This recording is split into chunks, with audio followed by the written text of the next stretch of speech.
I'm Forrest Saunders at the Florida Capitol. There is really no way to slice it. This was a historic week in presidential politics. The former president, current frontrunner in the GOP primary, Donald Trump, indicted on federal charges. His opponents in the race not really sure how to handle it. And then we had the entrance of the Miami mayor, which has pundits scratching their heads. It's never happened before. A former president inside this Miami courthouse Tuesday formally arrested and charged with 37 counts for mishandling classified U.S. documents.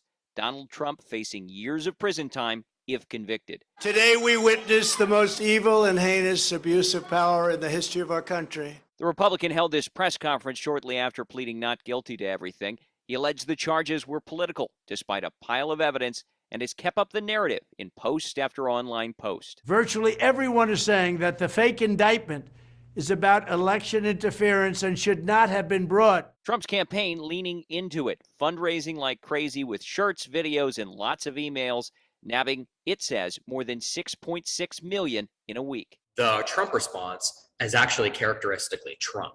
It's to push back, it's to fundraise. Republican opponents mixed on how to handle the indictment, but given time, Asa Hutchinson, Nikki Haley, Mike Pence, and Chris Christie now sounding critical of the former president. Blame him. He did it. He took documents he wasn't supposed to take. He kept them when they asked him back for them. They got a grand jury subpoena.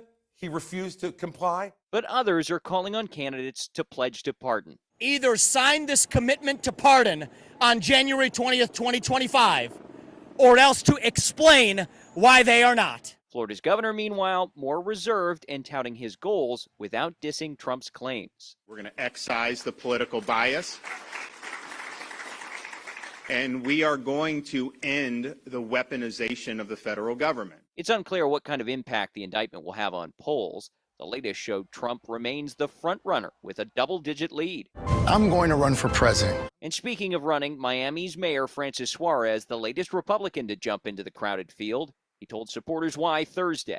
It's time for a leader who can connect with segments of our country that Republicans have historically lost, like young voters and urban voters. Pundits think Suarez a long shot and wonder if he's just laying the framework for a future attempt in 2028 or 32. Running for president is an enormous task in the United States. The fact that you have to travel the country and meet with so many different voters and raise money, it doesn't just happen over a few months. The mayor's candidacy just the latest twist in what has become an unpredictable election cycle.